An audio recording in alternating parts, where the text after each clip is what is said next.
Bonjour à tous, bienvenue dans cette nouvelle vidéo sur ma chaîne YouTube et on se retrouve aujourd'hui pour faire la critique de Saw numéro 10, le dernier film de la saga Saw qui ne se passe pas après les événements de Jigsaw, puisque Jigsaw avait déjà un contexte un peu particulier, qui ne se passe pas non plus après Saw le chapitre final, on revient après le tout premier Saw et ça se situe entre le premier et le deuxième.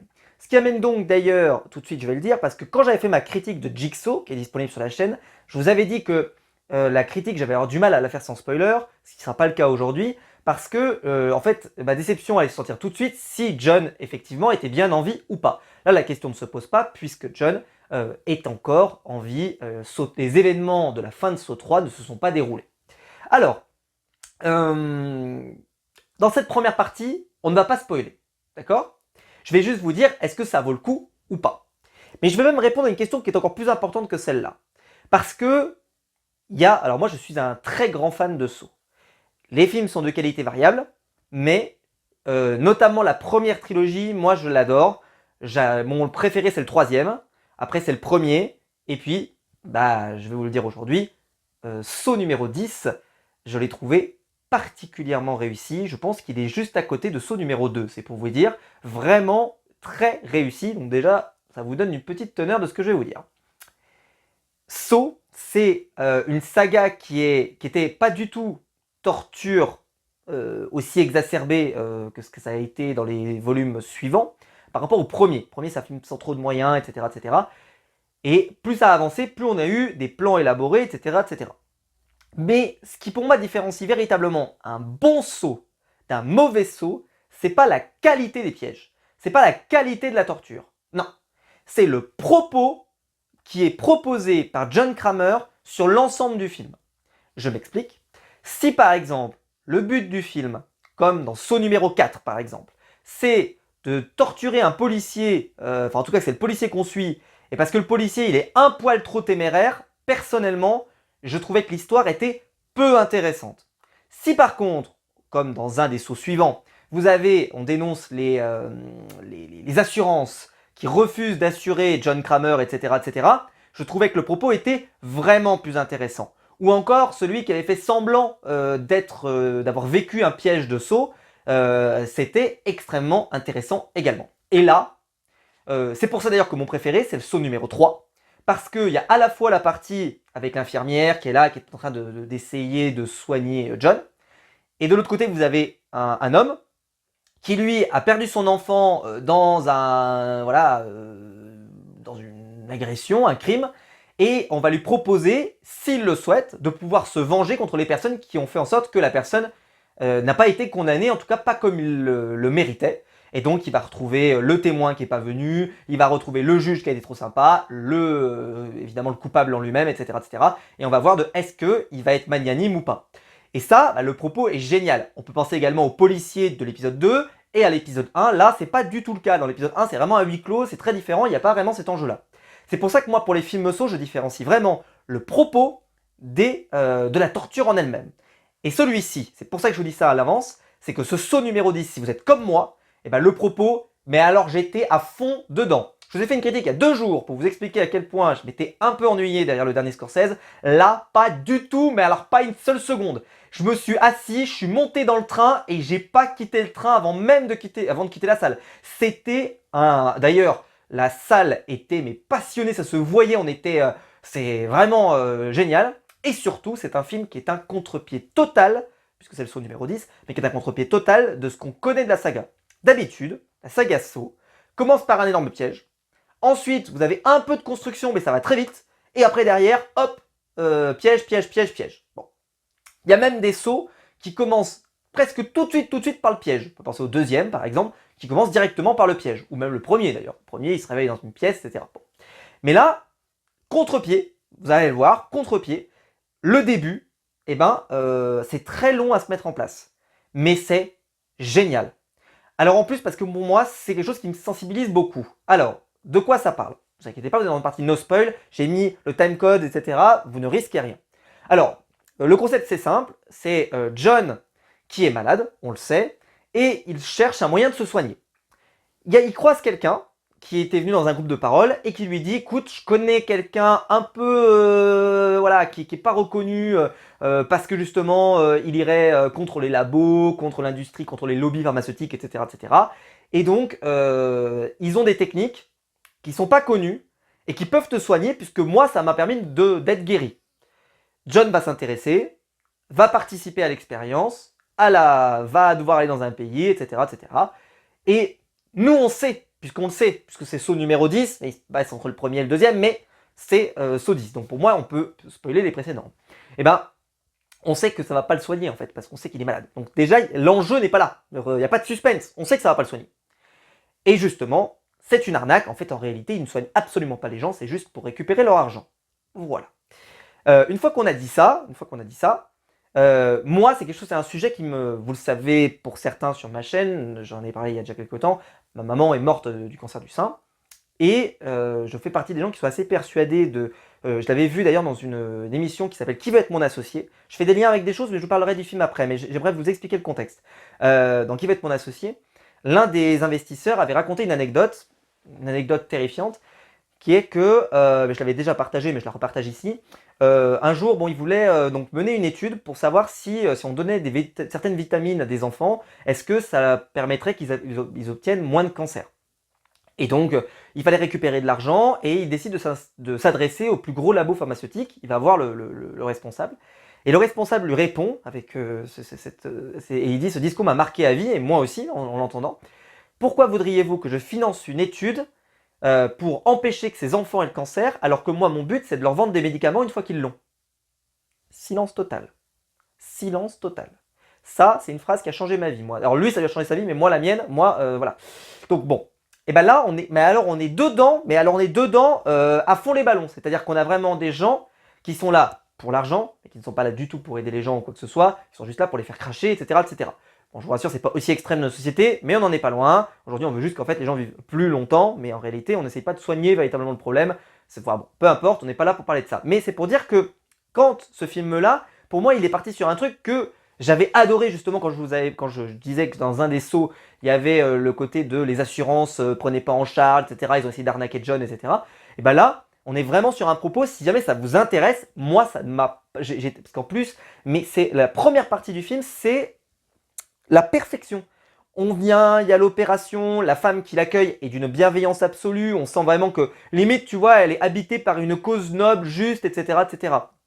Et évidemment, ça va pas se produire, et donc John va les sanctionner et les punir. On va en reparler parce que j'en parlerai dans la partie spoiler de qu'est-ce qui va se passer pour chacun des personnages. On va y revenir puisque pareil, j'ai eu des contre-pieds, et même pour la conclusion, la toute fin du film, j'avais une meilleure fin. Donc je vous la partagerai, moi, dans ma conclusion, dans la partie spoil. Alors, donc, voilà l'enjeu. Vous avez donc John qui va décider donc de se venger, enfin en tout cas de faire payer ces gens qui exploitent le malheur des gens. Voilà. C'est un saut déjà qui est très beau. Et vous allez me dire, un saut qui est beau, c'est quand même assez étonnant, parce que c'est des films qui sont souvent avec une esthétique très sombre, ils sont dans des hangars, des trucs comme ça, dans des petits appartements miteux. Là, c'est la première partie, justement, on est vraiment sur du vrai cinéma, on est même d'ailleurs sur parce que c'est un film de torture porn, hein, les sauts. Là, on est sur, par exemple, presque des gimmicks de films d'horreur. Par exemple, vous avez une énorme maison à un moment, et il y a une femme, elle est là, et elle attend, elle redoute qu'il y ait quelqu'un qui s'introduise dans sa maison. Et ça, c'est vraiment le classique du film d'horreur, où tu es dans une maison, un peu genre à la Scream, si vous voyez un peu l'idée, où tu sais qu'il va arriver quelque part, mais on sait pas d'où, etc. Et ça te surprend. Ce qui fait que, en plus, il y a des idées de mise en scène qui sont très belles. Le film est très beau, il faut le dire. Par exemple, toute la première partie très lumineuse. D'ailleurs, c'est génial parce que toute la première partie, avec beaucoup de soleil, beaucoup de lumière, tout est très blanc, etc. Puis la deuxième partie, évidemment, pas du tout, avec beaucoup de sang, beaucoup d'horreur, etc., etc. Et je trouve qu'il y a un vrai parti pris dessus.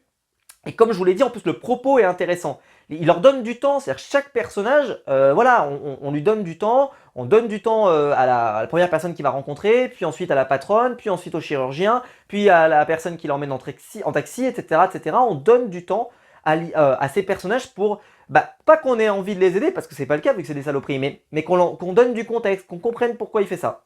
Et puis surtout le contre-pied, c'est que d'habitude, Saw, c'est une saga il y a John, certes, Mais c'est surtout les personnages qui comptent. C'est les personnages qui se font torturer qui comptent.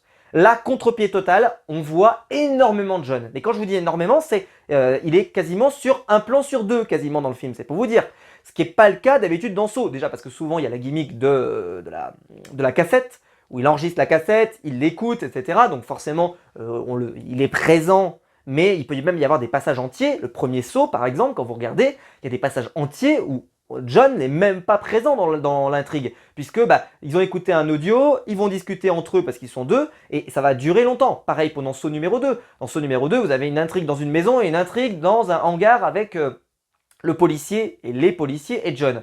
Et il y a plein de moments où on ne voit pas John, et on ne voit pas John pendant un bon moment, même si évidemment c'est lui l'élément central de l'intrigue. Là, il est présent à l'image, à l'écran tout le temps. Et bon, je vais pas, voilà, je vais pas trahir. C'est que John Kramer, c'est toujours l'un des meilleurs personnages de films d'horreur et un des meilleurs personnages du cinéma tout court. Il est génial. En fait, il est hyper attachant et en même temps, on sait que c'est vraiment, voilà, il est très violent, etc., etc. Mais il est attachant et il a toujours été. Hein, je rappelle que sa femme perd son bébé, etc. Enfin, il y a énormément. En plus, il est malade, il lui arrive plein de trucs, plein de galères, plein de choses terribles, etc. Et en plus, sa mission, elle est... voilà, tu arrives à lui trouver des circonstances, c'est-à-dire en se disant, oui, c'est un assassin. Il fait en sorte que les gens se tuent eux-mêmes, mais c'est vrai qu'il les met dans des situations qui sont assez terribles. Mais pour autant, il leur laisse une chance de survivre. Normalement, en tout cas, on en reparlera quand on en revoit Saw 3, par exemple, qui est un questionnement de est-ce que véritablement ils ont une chance de survivre ou pas. Et ça, c'est pour ça que le troisième est mon préféré, parce qu'il y a tellement de questionnements. Est-ce que on peut se venger? Est-ce que véritablement le jeu de John laisse vraiment une chance aux gens de survivre, etc., etc. C'est vraiment très intéressant. C'est pour ça que c'est mon préféré. Et celui-ci, il va vous satisfaire si vous aimez la saga. Si vous aimez pas la saga, ou en tout cas que vous aimiez que les premiers, je pense que c'est un film qui va vous réconcilier avec la saga. Surtout qu'il n'y a pas de besoin d'avoir vu les autres. C'est-à-dire que si vous avez vu le premier, par exemple, vous pouvez enchaîner avec celui-là, c'est pas très grave. C'est sûr que ça aura, franchement, ça sera moins bien. Notamment sur le personnage de Amanda, qui est présent, puisqu'on sait qu'elle est présente, c'est sa disciple à ce moment-là de l'intrigue, qu'on découvre dans Saw numéro 2. Donc c'est pour ça que c'est bien d'avoir vu Saw 2 quand même, parce que dans Saw 2, par exemple, le cliffhanger, c'est de savoir que en fait, elle est avec lui. Mais bon, peu importe, mais vu que c'est Saw 10, comme je l'ai dit, ça a du sens, faut le savoir, quoi, parce que sinon ça n'a pas de sens. Dire que ce serait étonnant, ne faites pas ça, par exemple, si un jour on vous conseille, regardez Saw 1, puis ensuite faites-vous Saw 10, puis ensuite Saw 2. Non, non, ça va vous spoiler l'intégralité de l'histoire de Saw 2, donc ça n'a pas de sens. Donc regardez d'abord les sauts dans l'ordre, et puis Saw 10 arrivera en temps voulu. Mais ce qui fait que là, par exemple, on sait qu'elle va avoir une tendance à péter un câble, justement dans le Saw numéro 3. Là, pas tellement, là, justement, elle est beaucoup plus comme on la connaît à la fin du premier Saw, et au début même du deuxième, elle n'est pas du tout sur le même rapport qu'elle aura dans le troisième. Et donc, c'est un personnage qui est, en plus, ils vont lui donner du temps, ils vont lui donner beaucoup de choses, et puis, honnêtement, ceux qui le torturent, vu qu'on les voit un poil moins, mais on les voit quand même, et pour autant, t'avais envie véritablement qu'ils souffrent parce que c'était vraiment des saloperies. Et puis surtout, l'esthétique des pièges. Une nouvelle fois, voilà, c'est de la torture vraiment très très efficace. Petite remarque pour ma part. Ce que j'ai moins aimé dans celui-là quand même, par rapport à des Saw 1, 2 et 3, c'est qu'il y a une mauvaise gestion de la souffrance, par exemple. Je vais prendre un exemple, ne vous inquiétez pas, ça ne spoile rien. Il y a une personne à un moment qui va se faire souffrir particulièrement. Ça ne spoil rien, parce que c'est le cas de tous les pièges. Il y en a une qui va se faire souffrir vraiment particulièrement. Et elle va pas gueuler tant que ça. Alors que par exemple, si on compare avec la scène de Saw 2, par exemple, quand on jette Amanda dans les aiguilles, par exemple, elle hurle parce qu'elle s'arrache les ongles et elle se pisse le sang avec toutes les aiguilles qu'elle a dedans, etc. Évidemment, là, c'est très très violent, etc. Mais là, c'est tout aussi violent, mais elle hurle quand même moins. Et je trouve que globalement, les personnages ont une gestion de la douleur qui est assez, parfois, pas toujours, mais parfois c'est un peu étonnant. Et puis, il y a un twist, comme toujours dans Saw, je l'ai vu venir, je pense que vous le verrez venir. C'est pas très grave parce qu'il est satisfaisant. Donc quand c'est satisfaisant, c'est pas grave si on le voit venir. C'est un peu comme dans Shutter Island. Shutter Island, le twist, on le voit venir, mais il est satisfaisant. Donc c'est pas grave. Et là, c'est exactement pareil. On voit le twist arriver, mais on le sent. Petite précision aussi avant de passer en partie spoiler. Il y a une scène post-générique, partez pas trop tôt. Il y avait au moins 25 personnes de ma salle de cinéma qui étaient déjà parties. Ils ont rassé la scène post-générique. Je vous dis pas ce qu'il y a dedans, mais voilà, une petite scène post-générique. Je sais pas si ça nous annonce qu'il y en aura un autre après encore, mais bon, j'ai envie de dire, ils peuvent encore nous en produire parce que s'ils sont de cette qualité, moi je veux bien aller. J'avais moins aimé le saut spirale, j'avais pas du tout accroché. Là, celui-ci, vraiment, on est revenu à un très très beau niveau de saut. Enfin, franchement, c'était. Après, faut aimer, c'est-à-dire que c'est un film violent, film de la torture, ça pisse le sang, ça y va à 200 à l'heure, voilà, donc c'est quand même. Voilà, moi je vous dis pas, à un moment j'ai même eu mal aux jambes, c'est pour vous dire, parce qu'il y a un truc qui se passe avec une jambe et j'ai mal aux jambes, c'est pour vous dire. Mais c'est une saga que j'aime énormément, tous les personnages sont globalement intéressants et voilà, mais vraiment c'est un film, si vous aimez John, comme moi j'adore John, eh ben, vous allez en avoir pour votre argent. Parce que John est présent énormément, il parle beaucoup, il raconte beaucoup de choses. C'est quelqu'un qui est très philosophique dans ce qu'il parle, dans ce qu'il évoque, etc., etc. Et c'est passionnant de l'écouter, c'est toujours passionnant d'écouter John Kramer. Et ses dialogues sont extrêmement bien soignés, extrêmement bien écrits. Amanda, parfaite également. Et rien que ça, déjà dans un saut, quand vous avez un excellent John Kramer, une excellente Amanda, des bons pièges, et en plus, une histoire, comme je vous l'ai dit, un propos qui est intéressant et qui donne, qui est pas juste t'as un policier qui traverse des machins, fou, comme dans le Saw 4, mais il y en a eu d'autres des films comme ça qui étaient un peu moins bons, mais quand t'as un vrai propos, moi je trouve que c'est vraiment vraiment là où Saw, ça franchit un cap. Et là justement on est nouveau dans cette mouvance-là, des Saw 3, des Saw 1, donc si vous avez aimé le troisième, si vous avez aimé le premier et le deuxième, je pense que vous allez aimer. J'ai vu que les critiques étaient bonnes, bah franchement, elles sont, et moi je le dis, c'est un excellent Saw, après ça reste un Saw, donc c'est violent, c'est, voilà, etc. Mais c'est un excellent saut, c'est une excellente proposition. Le film, vous ne le voyez pas passer. Je sais même pas, j'ai même pas regardé combien de temps il dure, juste pour la blague, rien que par curiosité, est-ce que j'ai l'info parce qu'en fait, j'ai pas l'info de sa durée, parce que sans déconner, je l'ai pas vu passer une seule seconde. Ouais, j'ai pas l'info de la durée, bon, je pourrais peut-être la trouver, mais il y a vraiment un enchaînement de plans et d'informations, etc. Et en plus, comme je vous l'ai dit, il est satisfaisant. Et il est même satisfaisant sa conclusion, même si j'aurais préféré une autre fin que j'expliquerai en partie spoiler. Dernier point, et après je passerai en partie spoil, il y a toujours la musique. Ouais. Je m'en étais plaint notamment dans Saut Spiral parce que pour moi, voilà, la musique elle était mal timée, ça n'allait pas. La musique est là, il y a des choses, etc.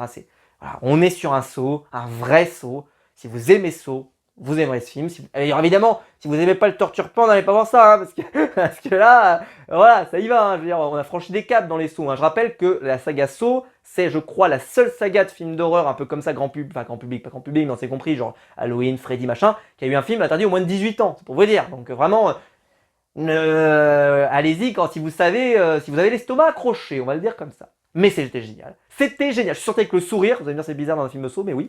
Mais c'était génial. Je me suis régalé de la première minute à la dernière minute. Et pourtant, la première partie est très longue à venir.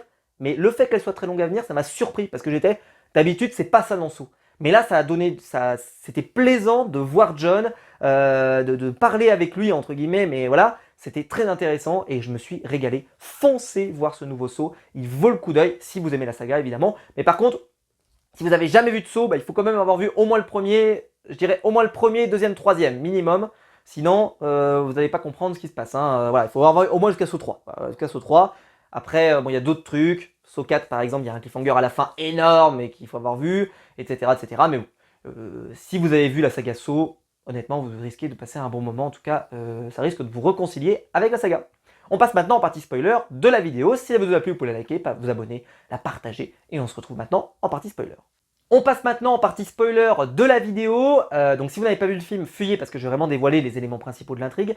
Pendant ce temps, au moment où je coupe entre la première partie et la deuxième partie, j'allais vérifier le durée. Le film dure 2 heures. Donc franchement, il est extrêmement bien rythmé, monté, ça s'enchaîne extrêmement bien. Malgré ce début un peu sloppy, mais qui est super bien et super intéressant, je vous l'ai exposé en partie sans spoil, et que justement il y avait un peu un contre-pied sur ce sujet-là.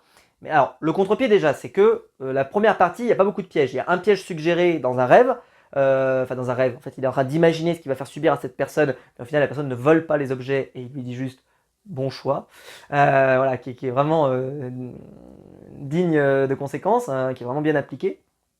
Mais ce que je voulais dire, c'est que pour moi le plus gros contre-pied, mais je ne pouvais pas le dire évidemment dans la partie sans spoiler, c'est que John participe à un jeu. Et ça, si vous l'aviez vu venir, alors peut-être que c'était dans la bande-annonce, je sais pas, je me souviens pas, je crois que je l'avais vu mais il y a hyper longtemps donc je me souviens pas, mais je crois pas que c'était dans la bande-annonce, je ne crois pas. Donc il participe à un jeu, John participe à un jeu, et surtout John semble ça n'a pas marché sur moi. Mais John semble avoir perdu la main. C'est-à-dire que la femme, là, qui s'appelle donc Cecilia Patterson, semble s'être libérée. Il y a son mari, enfin son amoureux qui est arrivé, on va en reparler. Parce que pareil, ce twist n'a pas fonctionné sur moi, mais il était jouissif quand même. Le fait qu'en fait, celui-ci, qui était le premier qu'il a rencontré, John, quand il arrive dans la clinique, qui avait subi une opération avant lui, eh ben, en fait, il était dans le coup également. Ça, je m'y attendais. C'est-à-dire que j'étais sûr qu'il était dans le coup. Pareil, ils vont laisser des téléphones traîner. Il va appeler avec le téléphone et justement il va appeler ce gars-là. Donc en fait, elle va appeler ce gars-là. Donc voilà, je savais que John ne fait pas d'erreur. Ça, il faut le savoir. Donc ce qui fait que ça ne marche pas sur moi parce qu'on sait que John ne fait pas d'erreur. Tout est paramétré. Et puis surtout, la grande théorie, le grand théorème de John, c'est le comportement humain est prévisible et peut être prédit de façon extrêmement précise. Il peut les emmener de A à Z dans un truc. Et là, ce qui fait que quand le piège se retourne contre lui et qu'il se retrouve dedans, etc., avec le gamin, et vraiment il le vend super bien, t'as l'impression que le gamin n'est pas prévu dans le machin, etc., ça ne fonctionne pas sur moi parce que je sais que tout est prévu avec John. Et puis surtout parce qu'il y a des choses qui n'ont pas encore. Parce que John lui dit attention, à un moment tu pourras te servir de ton arme, tu regretteras de ne pas pouvoir t'en servir, blablabla. Blablabla. Il y avait des petits pions à utiliser. Et d'ailleurs, la saga Saw, c'est partie de ces sagas justement où moi j'adore les revoir. Tu les vois une première fois, puis après quand tu les revois, tu vois tous les petits indices dans les phrases que prononce John, qui sont parfois à double sens, notamment au début quand il va discuter avec son docteur, puis après voilà, il y a des phrases, moi, qu'est-ce que vous faites dans votre vie? Tout simplement, moi j'étais architecte, et puis ingénieur, et qu'est-ce que vous voulez faire maintenant? Je vous conseille plutôt de faire la retraite, parce que profiter de vos derniers instants. Et il dit, parce que c'est-à-dire que vous m'annoncez que la mort, je peux juste me préparer à la mort. Et tu vois, ce silence et tout, vraiment ça rend très humain John. Et pour dire que c'est pas parce qu'on s'attend à certains twists là que ça n'a pas rendu le film intéressant. C'est un peu comme Shutter Island. Je ne spoil pas sur ce qui se passe dans Shutter Island, promis. Mais dans Shutter Island, il y a un énorme twist. Bon. Et ce twist, on le voit venir quand même plutôt bien quand même. Hein. Voilà, je pense pas que ça surprenne beaucoup de monde. Mais c'est pas pour autant que le film est mauvais parce que le twist est attendu. Non, c'est justement quand le twist se produit, t'es là, tu fais ah ouais, c'est vachement bien fait. Et en plus, c'est hyper sympa, hyper jouissif. C'est Scorsese. Moi, j'ai plus aimé par exemple quand il a fait ça plutôt que le dernier film qu'il nous a proposé, dont j'ai fait la critique cette semaine. Mais là, John, le voir participer à un jeu, c'était super cool. Et puis, c'est ce que je disais tout à l'heure. J'adore quand il parle un peu quand les enjeux sont moraux dans Saw. Et là, c'est exactement le cas. On est vraiment sur de la morale pure. Vous avez des personnages qui sont avides d'argent, ne veulent pas soigner les gens et ils en ont rien à foutre. Il y a même un moment où cette femme, alors qu'elle se retrouve dans le jeu et piégée, elle dit à John, écoutez, en fait, on n'a pas pu vous caler, en réalité, votre opération était trop compliquée, etc. Donc elle essaye de l'emmener un peu dans un autre mensonge. On se doute que c'est un mensonge, on sait que c'est un mensonge, mais c'est pas grave. Parce que, mais Amanda, elle dit, oui, mais en fait, son père, il est vraiment médecin, donc peut-être que, machin. Mais John lui répond, il dit non, ne cherche pas, en vrai, ma maladie, de toute façon, il c'est sans espoir, cherche pas. Là, je me suis laissé presque convaincre, mais en réalité, c'est pas le cas. On voit beaucoup plus aigri, beaucoup plus amer, justement, cette partie-là, parce qu'on a joué avec son espoir. Il y a cru, je veux dire, il y a cru. Quand on lui donne le résultat de son analyse, parce qu'il a vu, c'est super bien fait. Puis si on parle de la réalisation, donc le réalisateur s'appelle Kevin Greutert. Alors c'est un gars qui avait déjà travaillé sur la saga Saw, je crois qu'il avait fait le 6e et le 7e, je crois. Et qu'est-ce qu'il a progressé? Quel progrès? La mise en scène était fabuleuse. Les travails de la lumière, notamment des couleurs. Tout le début est très avec des couleurs chaudes, colorées, il y a beaucoup de lumière, etc. Et puis d'un coup, quand il s'est fait avoir et qu'il s'est fait piéger, là, plus du tout de lumière. On est beaucoup plus sombre, beaucoup plus machin. D'ailleurs, petit contre-pied aussi. Quand John se fait faire l'opération. Pour ceux qui se souviennent dans la saga Saw, dans Saw numéro 4, il y a l'autopsie de John, il se fait ouvrir le ventre, et alors là, je peux vous dire qu'on voit tout, mais alors, on le voit retirer les tripes, les machins. Là, je me suis dit, c'est bizarre, tu vois, dans un Saw, là, où on t'épargne, entre guillemets, on voit à peine l'opération, on voit juste une petite caméra, on voit rien. Mais c'est normal, parce qu'en fait, elle n'a pas lu l'opération. Mais j'étais en train de me dire, je dis, tiens, alors là, Saw, ils n'ont pas été courageux, parce que d'habitude, franchement, ils en auraient mis. Après la torture, j'en ai eu pour plus que mon argent, mais c'est parce qu'en fait, il n'y a rien en fait. Il n'y a rien, il se passe rien, ils sont en train de faire semblant. C'est juste à l'image, mais ils sont en train de faire semblant. Ils font comme si. Donc voilà, très très bon choix. Les discussions sont intéressantes, les pièges sont sympas, mais ce que j'expliquais dans la partie no spoil, que je vais pouvoir plus développer ici, c'est qu'il y a un problème sur les pièges, c'est que on sent pas assez de souffrance. Il y a quand même un personnage, le premier qui participe, donc qui s'appelle Valentina, qui se coupe la jambe volontairement avec une sorte de fil à couper le beurre, on pourrait dire. Déjà, bon, est-ce que c'est réaliste ou pas, ça je sais pas, on va pas non plus rentrer dans le détail, c'est pas forcément une gravité absolue, c'est est-ce que ça l'est réaliste dans le propos, ça l'est. Mais là, elle se coupe la jambe volontairement, et elle semble pas souffrir le martyr non plus, tu vois, elle hurle pas à la mort, ah, machin. Non, en plus elle se plante après un... Alors après, peut-être qu'il y a des spécialistes de la médecine qui vont me dire, elle s'est tellement coupée les terminaisons nerveuses qu'en vrai, elle ressent plus rien. C'est possible aussi, hein, je sais pas. Hein. Mais là, après, elle se plante un tuyau pour aspirer la moelle osseuse, et elle semble pas d'agoniser absolu. Bon. Par contre, tu vois, par exemple, quand c'est, comment elle s'appelle, Gabriella, c'est ça? Oui, Gabriella qui est attachée avec son poignet. Là, elle hurle à la mort quand elle se fracasse la main et le pied et tout. Elle est brûlée et tout. Là, la gestion de la souffrance est meilleure. Pareil, quand vous avez l'autre, comment il s'appelle? C'est Diego, c'est ça, de mémoire, qui a une opération au cerveau là et tout. Pareil, moi je m'attendais qu'il souffre plus. Après, on va me dire au cerveau, globalement, si jamais tu touches et que ça, je crois que tu sens rien, c'est que c'est pas bon signe, entre guillemets. Donc voilà. Mais bon, peu importe. En tout cas, la scène est violente. Est-ce que c'est possible pareil? Est-ce que c'est possible, machin? On voit avec John hein, que des fois, il y a des pièges qui sont quand même beaucoup plus douloureux que d'autres. Hein. En tout cas, moi, de mon point de vue, celui-ci, par exemple, me paraît beaucoup plus dur que l'autre. Mais je vous expliquais, bon voilà, ce que j'ai beaucoup aimé dans le film, c'est l'histoire de John, l'histoire avec Amanda. Pareil, il y a beaucoup de gens qui ont quitté la salle avant la scène post-générique. Revoir Mark Hoffman, revoir donc le premier qu'il avait piégé avec sa cicatrice et tout, c'était cool, parce qu'en réalité il a pas du tout, évidemment, été dans le coup. Et ça pareil, tu le comprends tout de suite, parce que tu dis, bah, s'il a pas été opéré, comment l'autre il peut avoir une cicatrice de guerre? Donc en réalité il est dans le coup. Et ça, moi je l'ai compris tout de suite, hein. Et je me suis dit, tiens, c'est bizarre. À la fin, tiens, on le revoit pas. C'est étonnant quand même. C'est très très étonnant.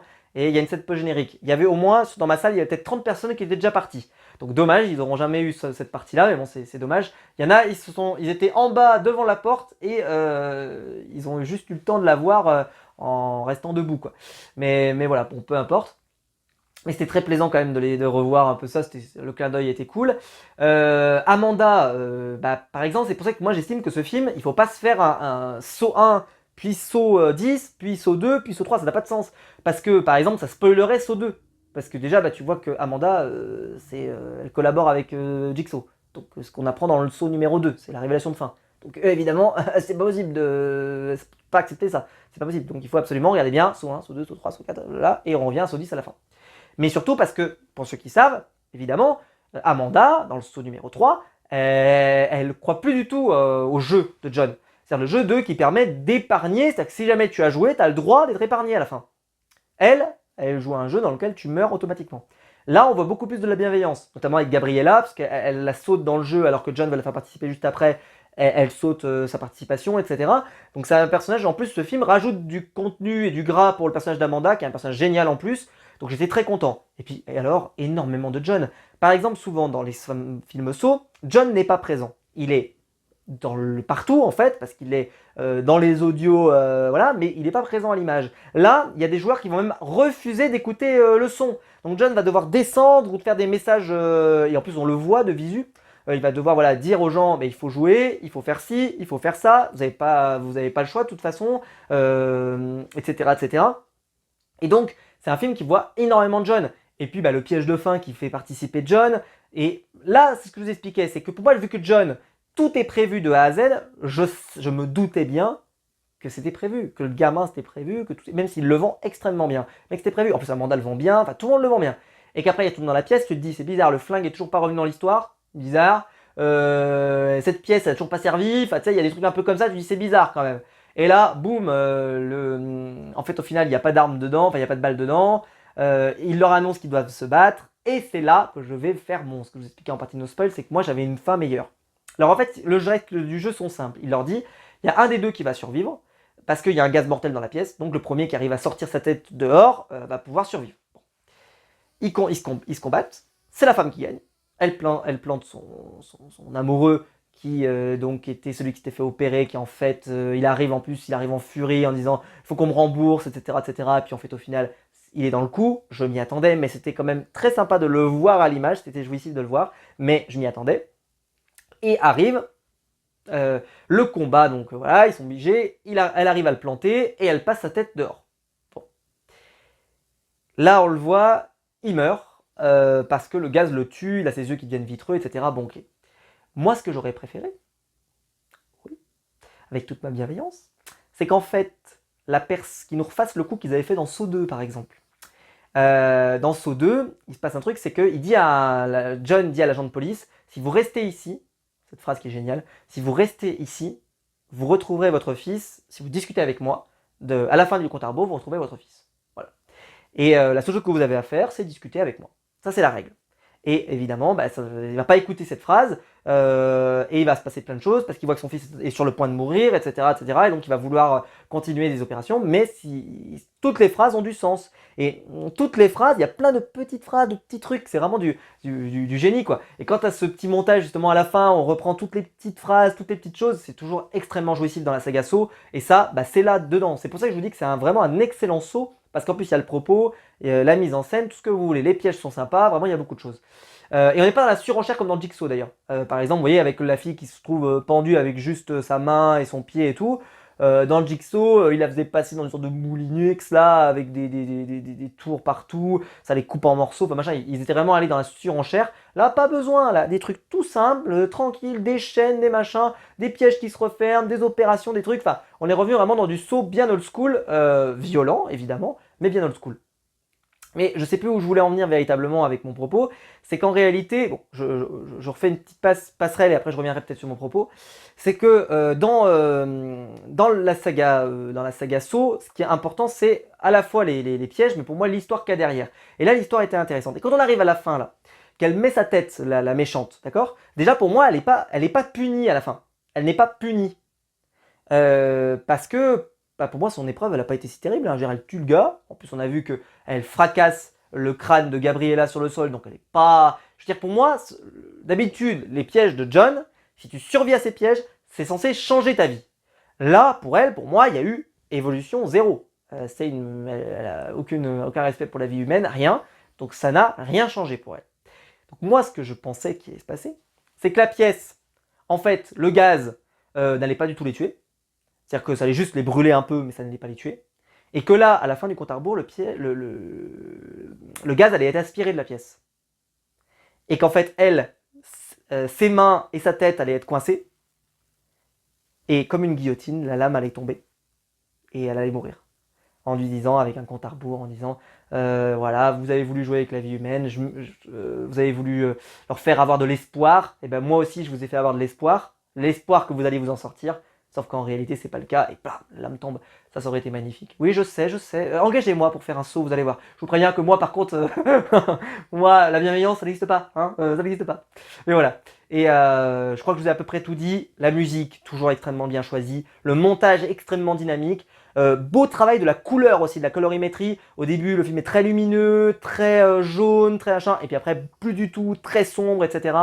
C'est un film qui joue avec les codes du slasher, notamment dans la grande maison où t'as John qui monte sur le toit et tout, machin. C'est vraiment les codes du slasher, hein. Et avec la menace qui va arriver de n'importe où, vraiment, vraiment... Enfin, c'est pas John, d'ailleurs, c'est Amanda, mais bon, peu importe. Mais c'est cool de voir ça, quoi. C'est vraiment cool de voir ces petites mises en scène de films d'horreur qui t'angoissent, où tu te dis que la menace peut arriver de n'importe où. Ça, c'est très cool. Le propos était cool, la scène post-générique était cool, le film est extrêmement rythmé, 2 heures tu vois pas passer. J'ai beaucoup aimé le contre-pied du début, pas du tout hyper violent, au contraire on installe bien les enjeux, etc. Et après on y va à fond. J'ai aimé les pièges, je les ai tous aimés, je les ai trouvés tous intéressants. Le piège du cerveau, le piège pour se couper la jambe, le piège de se faire attacher, etc. Le truc avec le sang comme ça et tout, se faire noyer sous des larmes de sang, c'était quand même assez spectaculaire visuellement. Non, franchement, un excellent produit. Et surtout, quel bonheur de voir un film avec énormément de John Kramer. Pas uniquement les cassettes, mais beaucoup de John. Parce que bah, c'est un personnage génial. Tous ces dialogues un peu philo, un peu machin, sont passionnants à écouter. C'est un personnage qui est... J'adore la relation qu'il a avec Amanda. Presque une relation un peu père-fille, mais malsaine, mais quand même intéressante. T'as envie de l'aimer, ce personnage, alors que pourtant il fait souffrir tout le monde, mais t'as envie de l'aimer. Tu n'as pas envie d'aimer les autres personnages qui jouent. Ce qui est un peu le contre-pied d'ailleurs, hein. Vraiment le contre-pied de ce film, c'est que d'habitude on s'intéresse aux personnages qui jouent, et John il est vraiment en second plan. Là c'est John est au premier plan, et les personnages qui jouent, c'est moins intéressant. Mais c'est pas grave, franchement j'étais tellement content de revoir un John comme ça là, à la pleine possession de ses moyens que c'était plaisant. Dernier point, il n'y a pas de sexisme derrière moi de ce que je vais dire là, c'est juste le dernier point que je voulais dire. Petite chose, par contre, petit bémol, mais qu'on ne peut rien y faire, sauf si on est chez Disney. John, on voit pas qu'il a vieilli, ça va. Par contre, Amanda, on voit qu'elle a vieilli. C'est-à-dire qu'elle a pas du tout le même âge qu'elle a dans le Saut 2, faut être honnête. Je préfère quand même qu'ils aient laissé comme ça plutôt qu'ils essayaient de la rajeunir visuellement, genre Disney, et qu'au final ça soit pas beau ou je sais pas quoi. Voilà, je préfère qu'ils aient laissé comme ça. Mais on voit quand même, si par exemple vous faites Saut 1, puis celui-là, puis Saut 2, Amanda, elle a vieilli quand même. Hein, elle a vieilli, voilà. Bon, mais c'est normal, hein, la vie c'est la vie, elle a vieilli, c'est normal. Voilà. Mais juste pour le dire, ça se voit un peu. Et c'est pas très grave. Et peut-être qu'ils auraient pu la maquiller un peu, peut-être par exemple pour enlever un peu les cernes, enlever un peu, je sais pas, je suis pas un grand maquilleur professionnel, donc j'en sais rien, mais peut-être moyen de cacher un peu la misère. Parce que pour John, lui, qu'il est malade, etc., je trouve qu'on voit pas l'âge vraiment, c'est pas si perturbant que ça. Alors qu'elle, quand même un petit peu quand même. Mais bon, mais sinon, je me suis régalé. Je me suis régalé, j'ai adoré. J'en avais bien besoin. Bonne petite torture, ça c'est du bien. Ouais. Voilà, j'espère que la vidéo vous aura plu. Si c'est le cas, vous pouvez liker, vous pouvez vous abonner, vous pouvez la partager sur les réseaux sociaux. Il y a le bouton rejoindre ici juste en dessous pour devenir un membre soutien et je vous en remercie. Et quant à nous, on va se retrouver très vite pour de nouvelles vidéos. Ciao.